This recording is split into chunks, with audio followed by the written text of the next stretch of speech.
Hi guys, welcome back to Hello Sundays.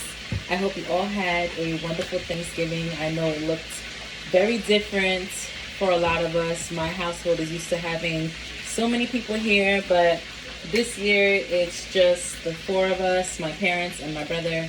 My sister is away in California with her husband. She couldn't come. So we are going to make the best of it and enjoy each other's company. Everything is well underway. We're still cooking. You can hear that fish frying in the back. But I am going to get started on some dessert. I have tons of apples, so I'm going to make a holiday favorite, apple pie.